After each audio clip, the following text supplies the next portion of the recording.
안녕하세요, 여러분. 네, 제가 잠깐 기도하고 그리고 오늘 말씀 증거하는 시간 갖겠습니다. 하나님, 감사합니다.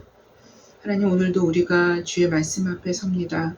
말씀을 전하는 자나 말씀을 듣는 자나 하나님 모두 말씀의 주인 되신 하나님 앞에서 우리가 말씀 앞에 섭니다. 하나님, 오늘도 우리 가운데 역사하여 주시고 하나님, 오늘도 우리 마음 가운데 우리 마음 중심 가운데 하나님의 말씀으로 새겨 주시옵소서. 하나님, 그래서 진리의 성령께서 하나님 우리 마음 가운데 말씀을 통해서 하나님 아버지 우리에게 주 성령께서 증거하여 주시기를 원합니다. 하나님, 이것이 하나님 우리의 삶 가운데 하나님 이 험한 세상을 이 험한 바다를 건너가는 동안에 하나님 우리 가운데 주께서 함께하여 주셔서 기름을 준비할 수 있는 온전한 기름으로 하나님 우리가 준비되어 줄 수 있는 하나님 그러한 우리 모두가 되게 하여 주시기를 원합니다. 하나님 때가 급합니다. 하나님 때가 급합니다.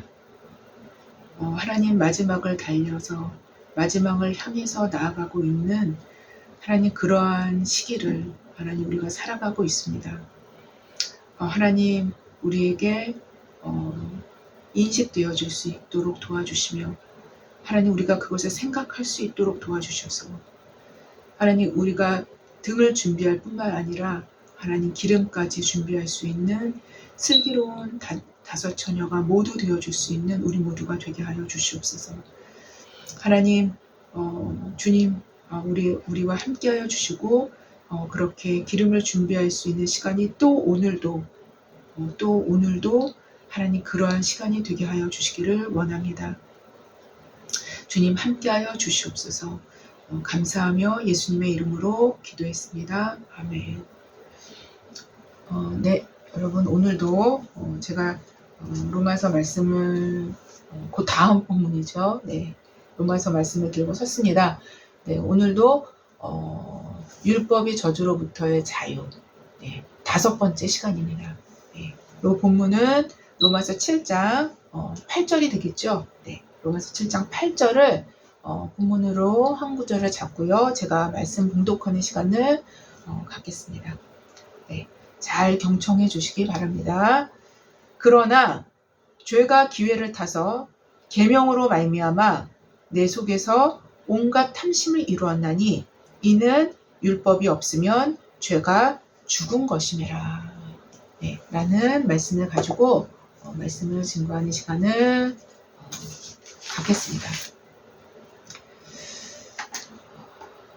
네, 여러분 성경을 한 번이라도 읽어본 사람들은 아마 알고 계실 듯 해요. 네. 성경에서 나오는 동물들 중에 굉장히 많은 동물들이 나오죠. 그렇죠? 네. 성경에서 나오는 동물들 중에 우리에게는 아주 생소한 동물이 기록되어 있기도 합니다. 네, 기록되어 있기도 합니다. 여러분 혹시 리워야단이라는 동물이 성경에 나오는 거를 아시나요? 네, 아주 특이한 동물이에요. 네, 그래서 성경에 약 한 4-5차례 정도 기록이 되어 있어요. 네. 혹시 기억하시는 분이 있을지 모르겠습니다. 네. 이 동물은 아마도 고대 시대에는 인간들에게 어느 정도 알려져 있었으나 현 시대에는 이제 멸종된 동물일 수 있을 듯합니다. 네. 리워야단은 욥기서에서 굉장히 많이 기록이 되고 있어요. 아주 상세하게 기록을 하고 있습니다. 네. 욥기에서는 하나님이 창조하신 삼라 만상의 피조물 중에서 그 힘을 아주 자랑하는 굉장히 아주 힘이 아주 굉장한 힘을 갖고 있는 그 힘을 자랑하는 그러니까 동물의 세계에서는 최고의 강자로 욥기서에서는 표현하고 있기도 합니다. 네. 뿐만 아니라 성경의 또 다른 곳인 이사야서에서는 사단의 세력으로 상징적으로 표현하고 있기도 해요. 네. 그래서 성경에서 보면은 이런 어떤 사단을 상징하는 어떤 동물로도 표현을 합니다. 네. 여하튼 이 리워야단이란 동물은 지구의 역사상 현존했었던 그러나 지금은 멸종된 동물임은 분명합니다. 예. 욥기서의 표현으로는 이렇게 표현이 되고 있어요. 예. 그것의 입에서는 횃불이 나오고, 예. 불꽃이 튀어나오며 그것의 콧구멍에서는 연기가 나오니 마치 갈대를 태울 때 솥이 끓는 것 같구나. 네, 이렇게 표현을 하고 있어요. 그 입김은 숯불을 지피며 그의 입은 불길을 뿜는구나. 네, 이렇게 표현을 하고 있습니다. 네. 이러한 표현으로 우리가 짐작할 수 있는 것은 공룡의 일종으로 볼 수 있을 듯합니다. 왜? 입에서 불을 뿜는 것은 공룡 외에는 없지 않습니까? 예, 동물 중에서. 예. 그래서 책을 찾아보면은 리워 야단을 육식 공룡의 일종으로 보기도 했었고요.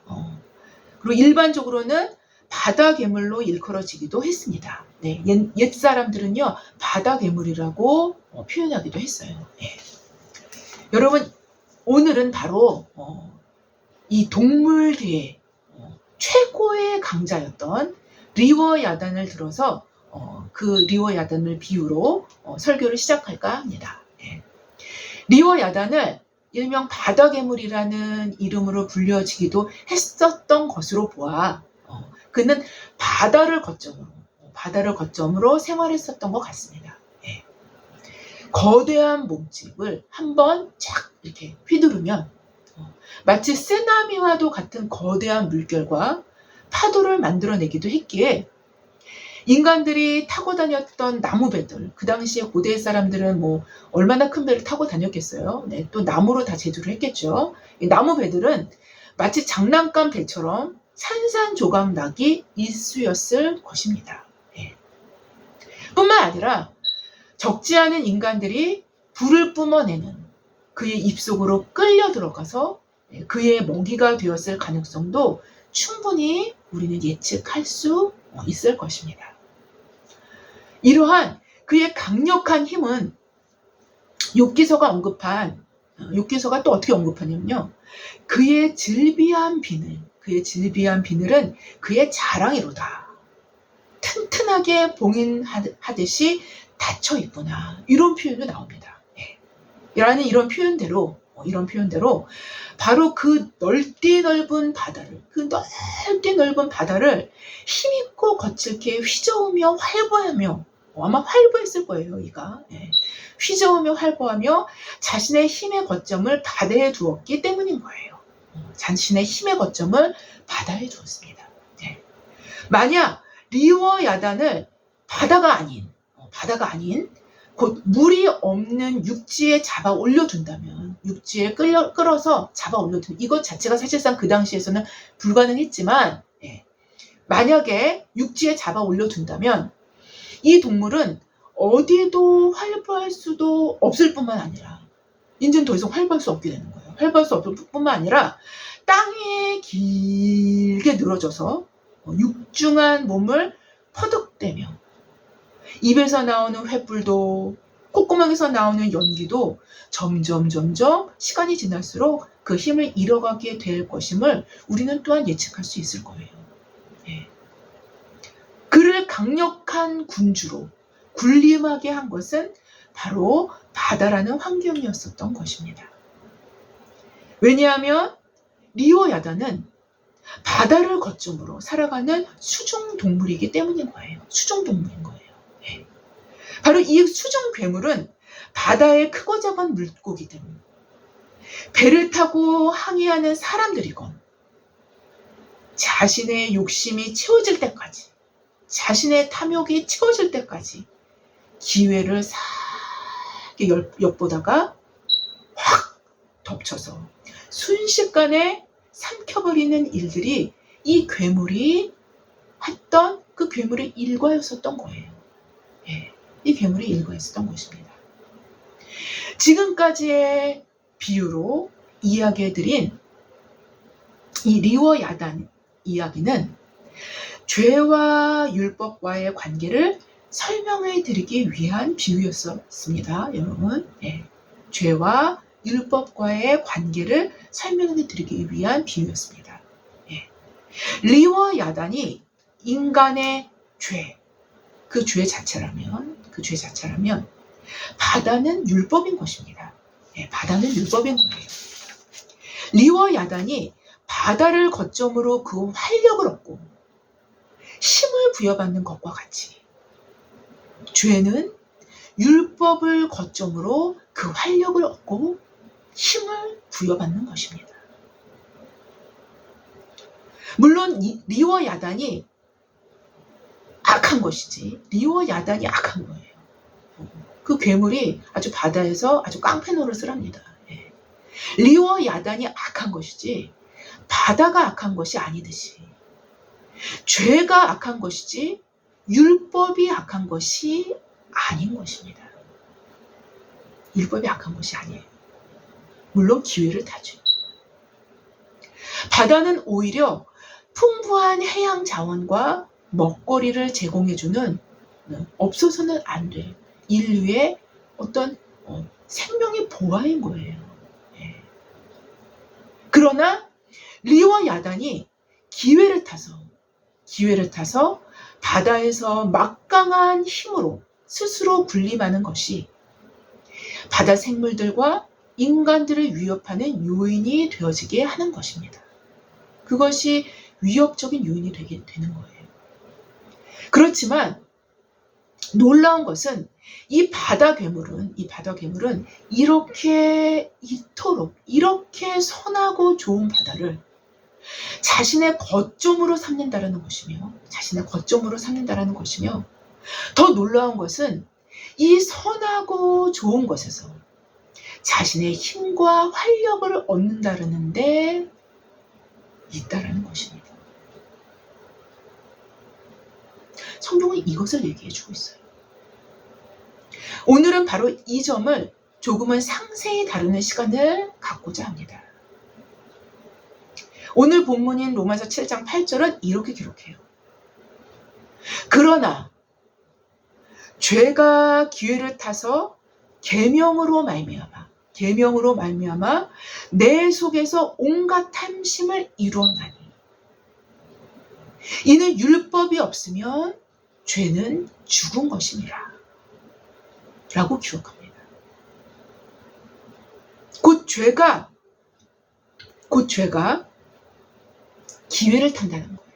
죄가 기회를 탄다는 거예요. 바로 계명을 죄가 기회로 삼는다는 것입니다. 계명을 죄가 기회로 삼는다는 거예요. 여기서 사용된 성경의 원문이죠. 사용된 기회는 헬라어 원문에서는 아포르메라는 용어를 사용했어요. 아포르메. 기회라는 우리말 번역에서의 기회라는 게 헬라어 그 원본에서는 아포르메라는 용어를 사용했는데요. 이 용어는 군사 용어입니다. 군사 용어로 활동 근거지, 탐험을 위한 출발점 혹은 기지, 군사 기지라는 소리죠. 기지 등의 우리말로 번역될 수 있습니다. 즉 죄는 율법의 어떤 특정한 요구를 작전을 위한 활동 근거지로 삼고 거기에서부터 악한 일을 시작한다는 것입니다. 거기서부터 악한 일을 시작해요. 결국 계명 자체를 죄의 거점으로 삼는다라는 것입니다. 계명 자체를 죄의 거점으로 삼는다라는 거예요. 여러분, 어떻게 이런 일이 있을 수가 있어요? 어떻게 이런 일이 있을 수가 있습니까? 어떻게 이렇게 선한 것을 거점으로 악의 활동 근거지로 삼을 수 있겠냐라는 것입니다. 라고 반문할 수 있어요. 충분히 반문할 수 있습니다. 예. 이런 반문이 사실상 정상인 거예요. 오늘 본문은 계속 말씀하십니다. 그리고 그 악의 활동 근거지가 된 계명으로 말미암아 내 속에서 온갖 탐심을 이루게 되었다라는 것입니다. 이것을 오늘 본문이 얘기하고 있는 거예요. 왜 이런 일들이 가능하겠습니까? 어떻게 이런 일들이 가능하다는 겁니까? 이런 일들이 가능한 이유를 한 2가지 정도로 우리는 확인해 볼 수 있어요. 첫째는 율법은 그 자체가 선하고 의로운 것이며 또 인간의 죄를 깨닫게 하는 기능을 갖고 있으나 그러한 기능을 갖고 있으나 결정적으로 그 깨달은 죄를 인간에게 그 깨달은 죄를 더 이상 짓지 않을 수 있게 하는 힘, 능력, 그 힘과 능력이 없다라는 거예요. 그 힘과 능력, 곧 힘이 없기 때문인 것입니다.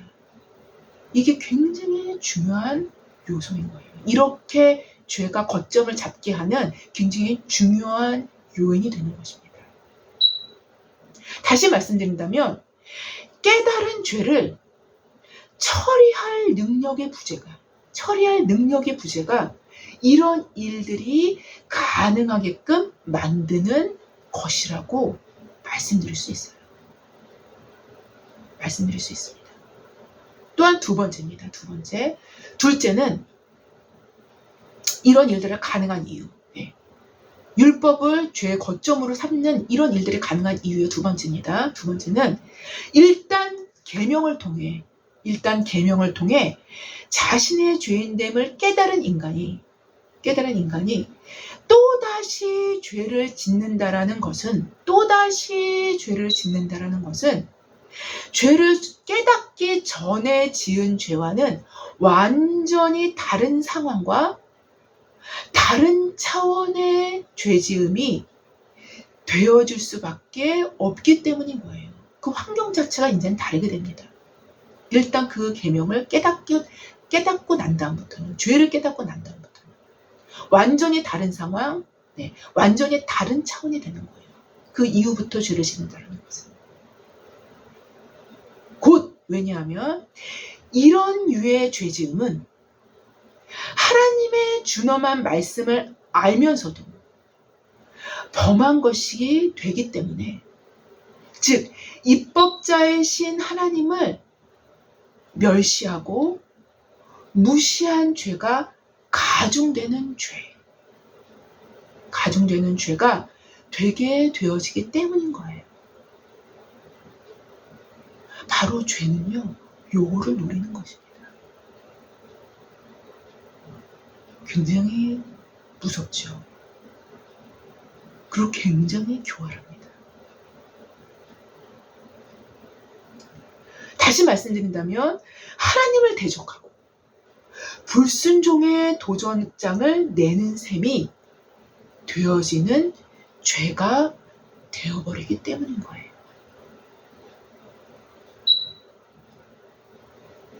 바로 이런 이유에서 죄는 그 계명을 죄 자신의 활동 근거지로 삼는 것이라고 할 수 있을 것입니다. 또한 그렇기 때문에 죄는 계명을 거점으로 활력을 얻고 강력한 힘을 부여받게 되는 것입니다. 강력한 힘을 부여받게 되는 거예요. 그래서 사도는 고린도전서 15장 56절 이하에 이렇게 기록을 합니다. 사망에 쏘는 것은 죄요, 죄의 권능은 율법이라. 죄의 권능이 그래서 율법인 거예요. 라고 말씀하시는 바로 그 이유인 거예요. 그래서 죄는 율법을 통해서 권능의 자리를 찬탈하게 되는 것입니다. 율법을 통해서 권능의 자리를 찬탈하게 되는 거예요. 물론 이때 죄가 얻는 권능은 합법적이기 때문에 더 권능을 얻는 것이 되겠지만, 왜 합법적이에요? 인간이 죄를 지었잖아요. 인간이 의지적으로 죄를 지은 거잖아요. 그렇기 때문에 합법성을 뛸 수밖에 없는 거예요. 그래서 이때 죄가 얻는 권능은 합법적이기 때문에 더 권능을 얻는 것이 되는 것이겠지만 죄는 전략적으로 기회를 타서 권능의 자리를 차지하는 것이기 때문에 찬탈이라는 의미도 충분히 가능한 표현일 수 있다라는 것이죠.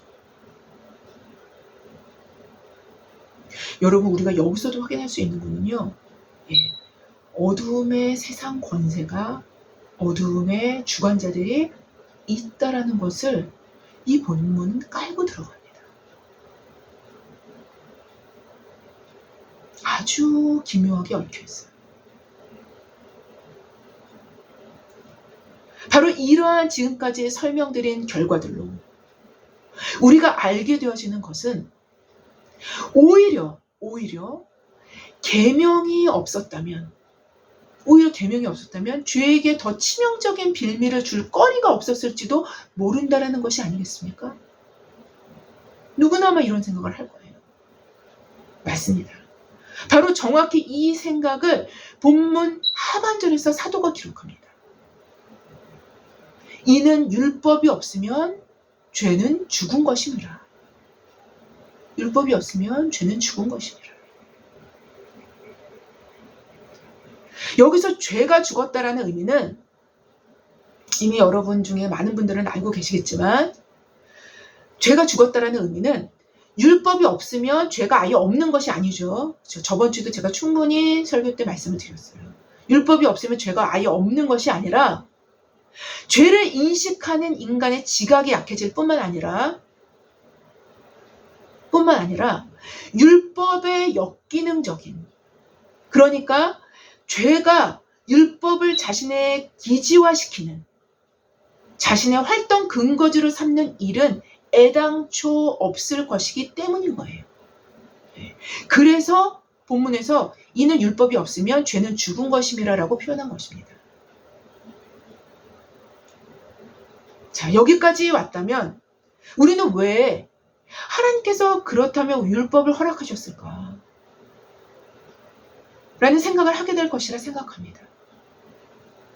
어떻게 이렇게 선한 율법까지 죄의 발판이 되어진다면 율법을 주시지 않는 것이 맞지 않았겠는가 라는 말입니다. 지금까지 로마서를 설교하면서 지속적으로 말씀드렸듯이 율법은 하나님의 경륜 안에서 최종 결론판이 아닙니다, 여러분. 최종 결론판이 아니에요. 율법은 마치 황금빛 보석의 자태를 그대로 드러내게 하기 위해서 보석의 베이스에 깔아두는 진 보랏빛 벨벳과도 같은 거예요. 여러분, 진 보랏빛은요, 황금빛과 보색입니다. 보색 대비예요. 완전히 극적인 반대 색깔입니다. 황금빛 보석을 아주 밝게 온전하게 드러내기 위해서 진한 진보라색 벨벳을 깔아두는 것과 같습니다. 제가 이렇게 비유를 드리겠어요. 진보랏빛 벨벳이 깔려 있을 때 인간은 그제서야 황금빛 보석을 진짜 보석으로 볼 수 있는 눈이 열립니다. 진짜 보석임을 진짜로 인식할 수 있는 눈이 열려요. 그렇지 않으면 절대로 불가능합니다. 절대적으로 불가능해요. 왜냐하면 인간 내면은 혼미하게 이럴 데 없어요.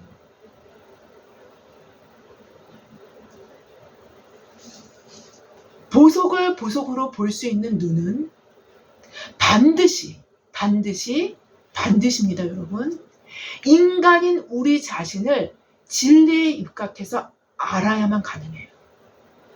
알아야만 가능합니다. 우리 인간 자신을 모르면 여러분 결단코예요. 보석을 보석으로 볼 수 없는 이 분명한 이유 때문에 하나님은 율법을 통해서 우리 자신의 실제 수준, 진짜 수준이죠. 우리 자신의 진짜 수준을 보게 되기를 원하셨기 때문인 거예요. 원하셨기 때문인 것입니다. 율법은 인간의 모든 죄된 세포까지도 드러내고 표면화시킵니다. 완전 다 드러내요. 네. 율법은 인간된 우리가 얼마나 하나님을 거역하고 멸시하고 있는지를 사정없이 확인케 합니다. 사정 안 봅니다. 사정없이 확인케 해요. 이게 율법이에요. 또한 하나님의 율법조차도, 즉 하나님의 말씀조차도 죄의 근거지로 삼을 수 있을 만큼 타락하고 부패한 인간의 현주소까지 낱낱이 적나라하게 드러냅니다. 이것 역시 율법의 기능에 포함되어 있다는 것을 기억할 필요는 충분히 있다는 것입니다. 죄는 율법을 자신의 거점으로, 자신의 활동 근거지로 삼지만, 그래서 권능을 얻지만, 율법은 바로 정확히 그러한 죄까지도 폭로하고 드러내는 것이 또한 율법인 거예요. 율법은 죄에게 결코 당하고만 있지 않습니다. 오히려 죄의 그 모든 근거지와 기지들까지 낱낱이 적나라하게 다 드러냅니다.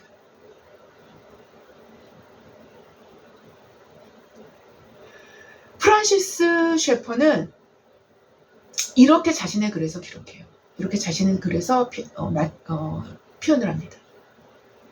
율법은 우리에게 우리 자신이 얼마나 완전치 못하며 선하지 못한가를 보여주기 때문에 그 자체로 선하다. 네, 그 자체로 선한 것입니다. 왜요? 진실을 보여주기 때문에, 진리를 보여주기 때문에, 실제를 보여주기 때문에. 우리가 율법을 진지하게 바라볼 때 그것이 우리에게 우리 자신이 얼마나 불완전하고 죄가 있는가를 보여주기 때문에 우리는 정직한 마음을 가지고서는 더 이상 우리 자신을 근본적으로 선하다라고 생각할 수가 없다라고 셰퍼는 기록을 해요. 그러한 의미에서 율법이 우리를 죽인다라고 말할 수 있다라고 그는 말합니다. 그러면서 그는 이렇게 이어서 글을 기록해요. 의인을 부르러 온 것이 아니라 죄인을 부르러 오셨다라는 예수님의 말씀을 생각해보자. 이 말씀을 생각해보자라는 거예요. 그 말씀은 오직 자신이 죄인이라는 사실을 깨닫는 사람만이 예수님이 제공하시는 구원에 응답할 수 있다는 것을 의미한다. 라고 기록합니다.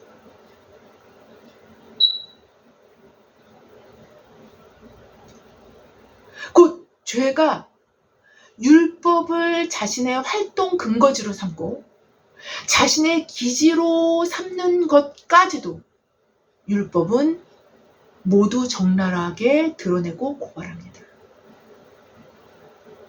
그래서 사도 바울이 괴로워했었던 거예요. 네. 더 나아가 율법의 고발에 수긍한 죄인들, 율법의 고발에 수긍한 죄인들, 바로 이 죄인들이 예수님이 제공하시는 구원에 응답할 수 있는 내적 환경이 준비된 사람들임을 성경은 말씀하시고 계신 거예요. 이게 성경이 얘기하는 것입니다. 뿐만 아니라 이들만이, 여러분 제가 지금 말씀드린 거는 이들만이라고 표현했어요. 이들만이 복음을 참되게 받아들일 수 있다는 것 또한 성경이 말씀하시고 계신 거예요. 여러분 이게 로마서인 겁니다. 여러분 로마서가 말씀하시고 계신 것이 바로 이거예요. 바로 이겁니다.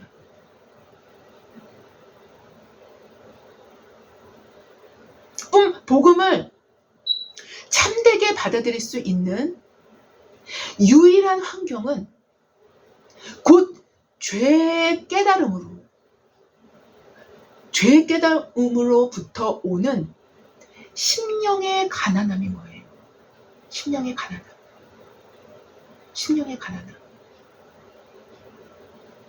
여러분요, 율법은요, 우리의 심령을 자근자근 밟습니다. 예, 자근자근 밟아요. 그런데 이러한 심령의 가난함을 율법이 가능히 하는 거예요. 그래서 율법이 가능케 합니다. 율법의 참된 기능은 사실상 인간의 교만을 박살내는 데 있는 거예요. 여러분 순하고 부드럽고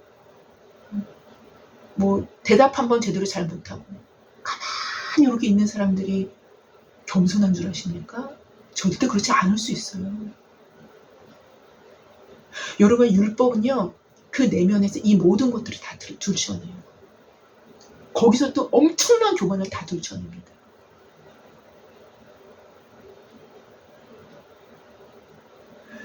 율법의 참된 기능은 사실상 인간의 교만, 아주 깊이 숨겨져 있는 은밀한 교만까지 모든 교만을 다 박살내는 데 있는 거예요.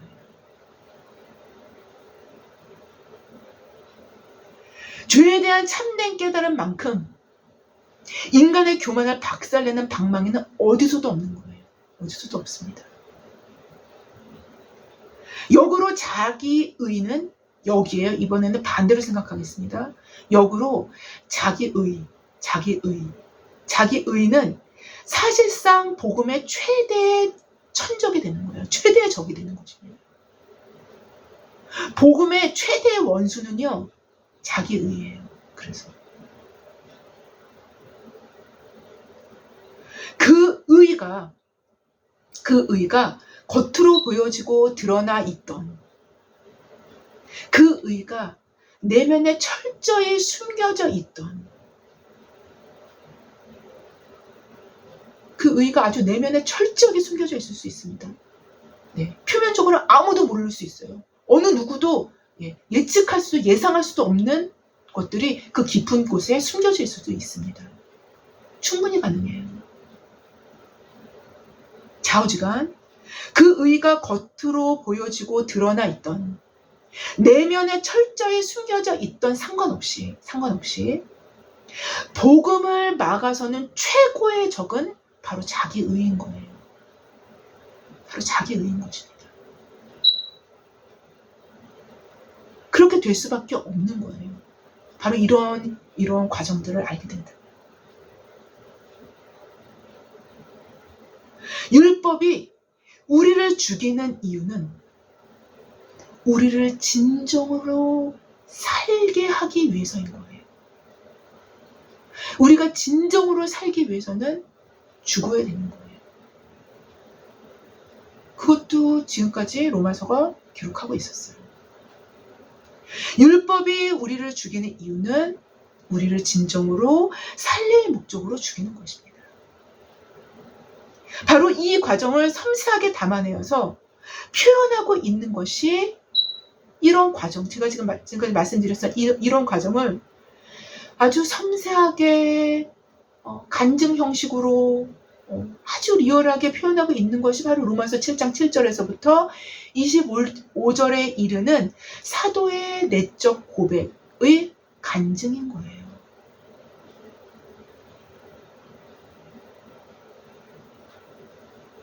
여기서 바로 보여주고 있는 거예요. 이것을 아주 그대로 보여주고 있는 거죠. 성경은 그대로 싣고 있는 거예요.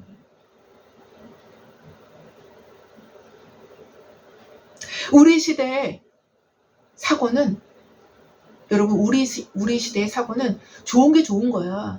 그냥 좋은 게 좋은 거지 뭐. 좋은 게 좋은 거야. 라는 식의 사고가 팽배합니다.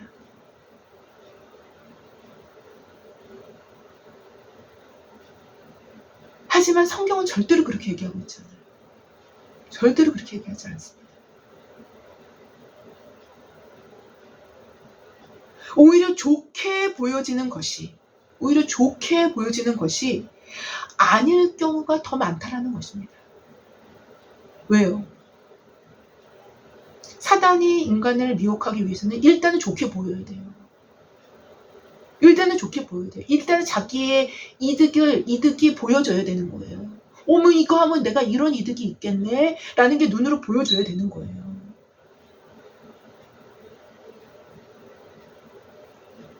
오히려 좋게 보여지는 것이 좋은 것이 아닐 경우가 더 많다라는 것.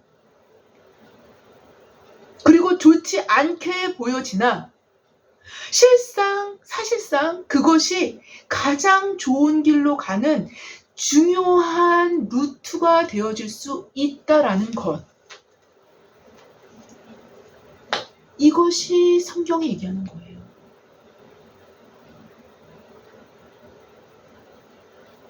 여러분, 하나님은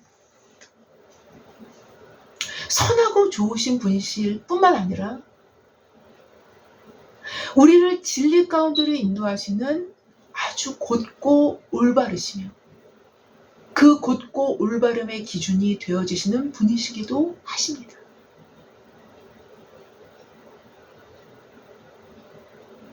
죄는 악하고 가장 하나님이 미워하시는 것이지만 하나님은 가장 미워하시는 것.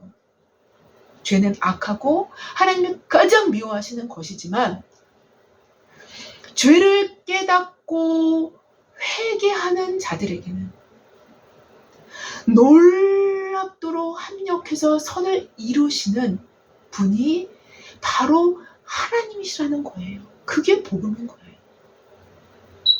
다 담겨져 있어요. 복음은. 너무도 놀랍도록 협력해서 선을 이루시는 분이에요.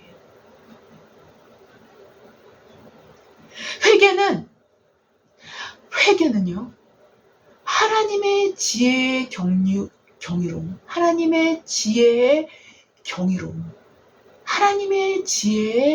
경이로움을 확인할 수 있는 선으로 역전되게 하는 것이 바로 회개인 거예요.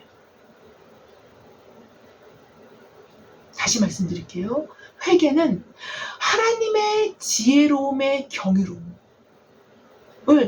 확인할 수 있는 선으로 역정되게 만드는 것이 회개인 것입니다. 물론 이러한 회개는요, 진짜 회개죠. 입에 발린 회개가 아니라 진짜 회개입니다. 진짜 회개.